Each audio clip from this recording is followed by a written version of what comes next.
Dios te bendiga, espero que estés teniendo una excelente semana y el día de hoy quisiera compartirte un mensaje y para esto vamos a recordar un poco el versículo de Salmos 23:1 que dice: Jehová es mi pastor y nada me faltará.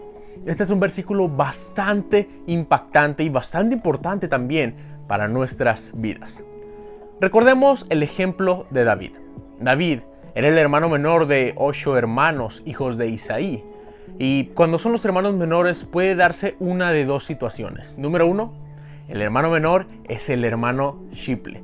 Es el hijo consentido de mamá. Aunque también pudiera darse la otra situación en la que ese hermano es aquel que es relegado por los demás. Es aquel que es puesto aparte y que es muchas veces ignorado también. El caso de David, tristemente, era el segundo. ¿Y cómo lo sabemos? Bueno, el trabajo de ser pastor era un trabajo que demandaba mucho tiempo, pero puede que también haya sido mal visto por todos sus demás hermanos, como un trabajo que ellos no merecían o un trabajo que ellos no querían tener. Muchos eran soldados del rey Saúl, muchos eran militares, muchos tenían puestos que les gustaba tener. Y a David le dejaron el trabajo de ser pastor de ovejas. David aprovechó esta situación de varias maneras y una de esas maneras fue que invirtió todo su tiempo en convertirse en un adorador de Dios y en establecer una relación cercana con Él. Nosotros sabemos que David era un adorador. Él era un músico, él era un cantante, él era un poeta, él era un artista que disponía su corazón para crear obras para Dios. Pero de igual manera, algo que le ayudó bastante a David en ese trabajo de ser pastor fue en desarrollar su personalidad de líder, su personalidad de protector. David era una persona valiente. Recordemos la ocasión en la que David salvó a su rebaño de ovejas de los ataques de los predadores que querían matarlas. Es por esto que David se transformó en una persona que era agradable a los ojos de Dios. Durante su trabajo como pastor, David pudo relacionar la manera en la que él era el pastor de sus ovejas de la manera en la que Dios nos pastorea a nosotros. Es por eso que el Salmos 23:1 dice: Jehová es mi pastor. Pero lo más importante es lo que viene después, que dice: y nada me faltará. No es más importante porque querramos tener mucho, sino por la promesa que Dios nos hace a nosotros. Si nos mantenemos con Él, teóricamente, nada nos faltará. Digo teóricamente porque así es. Teóricamente, si nos mantenemos en su camino, cualquier decisión que nosotros vayamos a tomar va a ser la correcta. ¿Por qué? Porque nuestro oído va a estar atento a la voz del Espíritu Santo, que nos va a estar aconsejando y nos va a estar diciendo cuál es el mejor camino para tomar.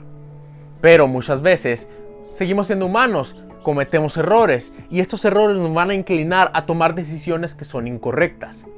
Es por eso que nosotros debemos ser como David, porque David era agradable a Dios. ¿Tenía errores? Sí tenía errores.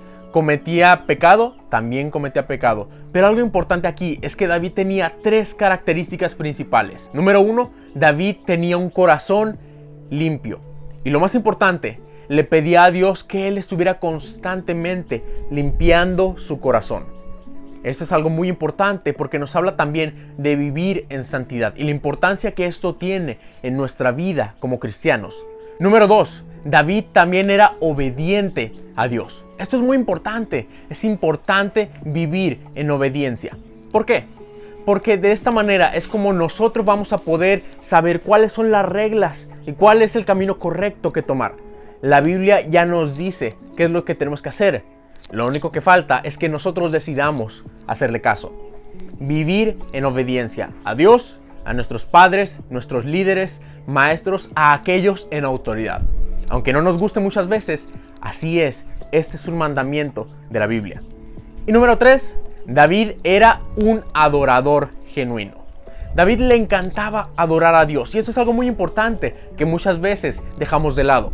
Es importante ser adoradores en espíritu y en verdad. Ser adoradores no solamente en nuestro interior, sino también expresárselo a Dios. David utilizaba su tiempo libre para componer cantos hacia Dios, para componer poesía para Él, siempre dándole la gloria a Dios. No importa qué es lo que vayamos a hacer en nuestro ministerio, no importa qué decisiones vayamos a tomar, no importa cuáles sean las acciones que vayamos a tener en nuestra vida, mientras sean siempre para darle la gloria a Dios. Esto es fundamental y es algo que los cristianos tristemente dejamos de lado muchas veces. 3 puntos importantes para nuestra vida: tener un corazón limpio y en constante limpieza, vivir en obediencia y también ser adoradores. Estas eran 3 características principales que tenía David, y de igual manera son 3 características que tú y yo podemos desarrollar. ¿Para qué? Para poder tener un impacto en la sociedad, para poder tener un impacto en la comunidad que tanta falta hace. Los cristianos nos estamos quedando atrás de muchas cosas que están surgiendo últimamente. ¿De quién es la culpa? Posiblemente solo sea de nosotros, porque el trabajo está para que alguien lo tome. La mies es mucha, los obreros pocos. Y los pocos que somos vamos a levantarnos, vamos a crear este cambio en la sociedad. Pero para esto, aunque muchas veces queremos agarrar los proyectos más grandes y de mayor impacto para la sociedad, es importante empezar por uno mismo. Empezar en mi interior. Este ha sido el mensaje del día de hoy. Espero que estés teniendo una excelente semana, y si no es así, estate seguro y segura de que Dios nunca se va a alejar de tu lado, siempre y cuando tú decidas aceptarle. Que Dios te bendiga y nos vemos la próxima ocasión.